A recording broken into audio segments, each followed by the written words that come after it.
Programme میں ایک بار پھر خوش آمدید ناظرین. ذکر کرتے ہیں امریکی صدر ڈونلڈ ٹرمپ کے حالیہ اقدامات کا کہ جس کے بعد اب لگ یہ رہا ہے کہ ان کے یورپی اتحادی بھی نہ صرف ان پہ تنقید کر رہے ہیں بلکہ اپنی خارجہ پالیسی کے اندر بڑے میجر شفٹ لے کے آ رہے ہیں. اور مڈل ایسٹ کے اندر اگرچہ بظاہر امریکہ شاید امن لانے کی کوشش کر رہا ہے لیکن وہاں پہ بھی کشیدہ صورتحال مسلسل قائم ہے اور اب کہا یہ جا رہا ہے کہ شاید ایران کے اوپر ایک نئی جنگ کے بادل منڈلا رہے ہیں. سوال پہلا یہی ہے کہ کیا امریکی صدر کے ان اقدامات سے دنیا محفوظ ہونے جا رہی ہے یا غیر محفوظ اور کوئی ایک نیا ورلڈ آرڈر تو نہیں پا رہا. ہمارے ساتھ موجود ہیں پاکستان کی سفارتکاری میں مایہ ناز نام منیر اکرم صاحب، پاکستان کے مستقل مندوب بھی رہے ہیں اقوام متحدہ میں. بہت شکریہ سر وقت دینے کے لیے. کیا کہیں گے سر؟ پہلا تو میرا لیمن کوسچن یہی ہے کہ امریکی صدر کے جو اقدامات ہیں یہ دنیا کو محفوظ کرنے جا رہے ہیں یا غیر محفوظ سر؟ جی وہ دنیا بدلنا چاہتے ہیں. وہ دنیا چاہتے ہیں جو 1950s میں جو دنیا تھی جس میں امریکہ سب میں سول سپر پاور تھا. پوری دنیا کی سسٹم ان کے تحت چلتی تھی. امیگریشن نہیں تھی، وائٹ سپریمیسی تھی امریکہ میں. تو یہ سب چیزیں وہ ایک نوسٹالجیا ہے کہ وہ جو زمانہ تھا اس کو وہ واپس لے آنا چاہتے ہیں میرے خیال میں. اور جو ان کی جو ایکشنز ہیں اس سے یہی نظر آتا ہے کہ وہ امیگریشن کو بند کرنا چاہتے ہیں، یعنی کہ کالی پیلے لوگ نہ آئیں. دوسرا، لیٹن امریکہ میں جو مونرو ڈاکٹرین جو ان کی تھی اس کو واپس اپلائی کرنا چاہتے ہیں. اور باقی دنیا میں وہ چاہتے ہیں کہ جی امریکہ کی جو سپریمیسی ہے اس کو وہ مانی جائے اور جو باقی ممالک ہیں وہ سب جو کچھ امریکہ چاہتا وہ کریں. صرف وہ سمجھتے ہیں کہ روس اور چین ان کے ایک پیرٹی کے پاورز ہیں، ان سے بات چیت ہوگی. باقی جو ملک ہیں وہ کمزور ہیں اور ان پہ امریکہ دباؤ ڈال کر جو کچھ چاہتا ہے وہ کر سکتا ہے. میرے خیال میں یہ اپروچ ہے، لیکن سر اب تک صحیح اپروچ نہیں. جی لیکن اب تک کا جو ریئیکشن ہے وہ تو بتا رہا ہے کہ شاید اب ان کے یورپی اتحادی بھی ان کو اب سپر پاور تسلیم کرنے کے لیے تیار نہیں ہے. آپ نے دیکھا ہے کہ یورپ گویا کہ جا کے بھارت کے ساتھ جا ملا ہے، مدر آف آل ڈیلز کی ہے وہاں پہ. انہوں نے ڈینمارک اپنا برطانیہ کے پرائم منسٹر وہ چین جا پہنچے ہیں. گویا کہ دیگر ممالک بھی اب چین کے ساتھ بڑے بڑے معاہدے کر رہے ہیں. تو آپ کو لگتا نہیں کہ ریئیکشن تو یہ بتا رہا ہے کہ شاید اب امریکہ عالمی طاقت نہیں رہا؟ جی دیکھیے، اگر حقیقت اگر دیکھا جائے تو امریکہ ابھی تک سپر پاور ہے اور بڑی طاقت ہے، پر وہ اتنی بڑی طاقت نہیں ہے جو ٹرمپ صاحب سمجھتے ہیں. کیونکہ جو وہ طاقت تھی سیکنڈ ورلڈ وار کے بعد میں وہ طاقت نہیں رہی ہے. اب دوسری طاقتیں اٹھ گئی ہیں، اس میں چین ہے، روس ہے، اس میں ہندوستان ہے، ساؤتھ افریقہ ہے، پاکستان ہے. یہ سب جو ممالک ہیں یہ اپنے پاؤں پہ کھڑے ہو گئے ہیں.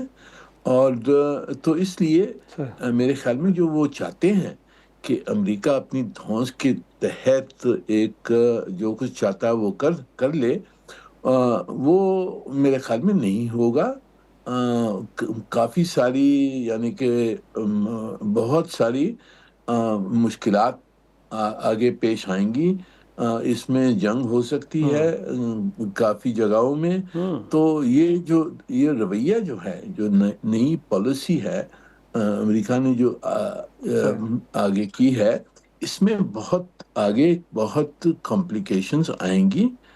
وہ اب تک نظر پوری نہیں آ رہی، کچھ نظر آ رہی ہیں پر میرے خیال میں بہت ساری چیلنجز اٹھ جائیں گی. صحیح. لیکن سر کیا لگتا ہے ایران کے بارے میں جو امریکی عزائم ہیں، وہ کہ آج بھی صدر ٹرمپ کی جو سٹیٹمنٹ آئی ہے کہ جو امریکہ کے معاشی اقتصادی مفادات ان کے بارے میں گویا کہ گلف کنٹریز کو بتانا، اتحادیوں کو بتانا ضروری نہیں ہے. تو آپ کو لگتا ہے کہ ایران پہ حملہ اور وہاں پہ رجیم چینج بھی امریکہ کی اقتصادیات سے جڑا ہے اور یہ ہو کے رہے گا، گویا کہ اوائڈ نہیں ہوگا اور پیسفل کوئی ریزولوشن نظر نہیں آ رہی ہے آپ کو؟ اگر ایسا ہوتا ہے سر تو پھر اگین پاکستان کے لیے کتنا پریشان کن ہوگا یہ؟ جی صحیح ہے۔ بات یہ کہ دیکھیں، ہم نے دیکھنا ہے کہ ارادے کیا ہیں، آبجیکٹیوز کیا ہیں امریکہ کے۔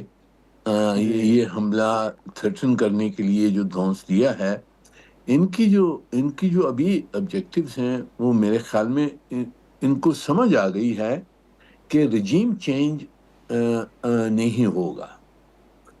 وہ اگر حملہ ہوتا ہے تو حملے کا مقصد ہوگا ان کا پورا نیوکلیر پروگرام کو ختم کرنے کے لیے، ان کی جو میسائل کیپیبلٹیز ہیں ان کو ختم کرنے کے لیے، اور ایران کی جو پراکسیز ہیں، جو گروپس ہیں ایران جو دوسرے ممالک میں ہیں، ان کو بھی وہ ختم کرنا چاہتے ہیں۔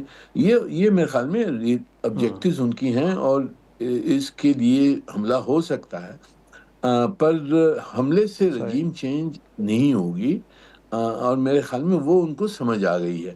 تو اب ان کا رویہ یہ ہے، میرے خیال میں پالیسی جو اب یہ ہے کہ دھونس دو، دھمکیاں دو، اور اگر دھمکیوں کے تحت ایرانی حکومت دب جائے اور کچھ چیزیں مان جائے تو پھر وہ ڈکلیئر کریں گے کہ میں جیت گیا، اور پھر یہ معاملہ تھم جائے گا۔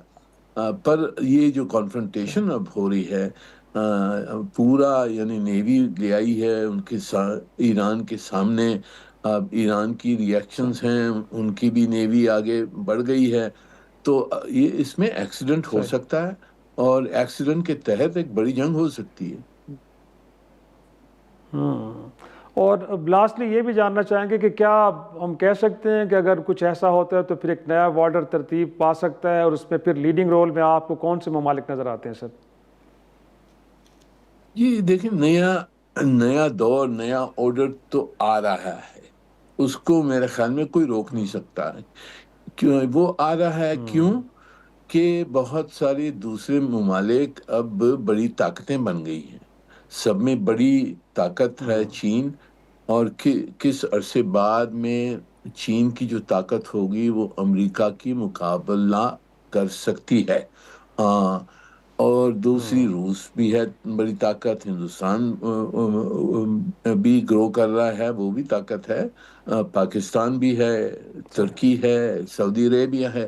تو یہ سب طاقتیں جب پاور آتا ہے تو ان طاقتوں کو پھر ایک رول ملے گا دنیا کی انٹرنیشنل افیئرز میں۔ اب وہ رول کیا ہوگا وہ دیکھنے کی بات ہے، اس کی ایڈجسٹمنٹ ہو رہی ہے، وہ ٹرانزیشن ہو رہی ہے، اور ہم نے آگے جا کے دیکھنا ہوگا کہاں باتیں کہاں جا کے بیٹھتی ہیں اور نیا آرڈر کیسے آتا ہے۔ پر نیا آرڈر ضرور آئے گا، اور ٹرمپ صاحب اس کو روکنے کی کوشش جو امریکہ کر رہا ہے وہ ناکام ہوگی آگے جا کر۔ اور آپ کو لگتا ہے کہ اب اقوام متحدہ جیسے ادارے بھی سر ایرریلیونٹ ہو گئے ہیں، کیونکہ اب تو گویا کہ مائٹ از رائٹ لگتا ہے کہ پریویل کر رہا ہے، اور اسی کے نتیجے میں چیزیں آگے بڑھ رہی ہیں؟ جی دیکھیں، جب بھی نیا دور جو بھی ہوگا وہ آئے گا تو جو بھی بڑی طاقتیں ہیں، چھوٹی طاقتیں ہیں، ان سب کو اقوام متحدہ کی ضرورت ہوگی، کیونکہ وہ ایک ادارہ ہے کہ جس میں سب بیٹھے ہوئے ہیں، سب مذاکرات کر سکتے ہیں، آپس میں انٹریکشن کر سکتے ہیں، ایک نیوٹرل جگہ ہے، اور وہاں تعلقات بڑھ سکتی ہیں، بگڑ سکتی ہیں، پر میرے خیال میں اگر یہ اقوام متحدہ اس وقت بہت کمزور ہو گیا ہے وہ صحیح ہے، پر آگے جا کے ضرورت ہوگی، جو بھی نئے پاورز آئیں گے ان کو ضرورت ہوگی ایک ملٹی لیٹرل آرگنائزیشن کو، اور وہ اقوام متحدہ، وہ میرے خیال میں واپس وہی ہوگا۔ بہت شکریہ منیر اکرم صاحب، ہم سے گفتگو تھے۔ ناظرین، اسی پہ آج کے پروگرام کا اختتام کرتے ہیں، اجازت دیجیے، خدا حافظ۔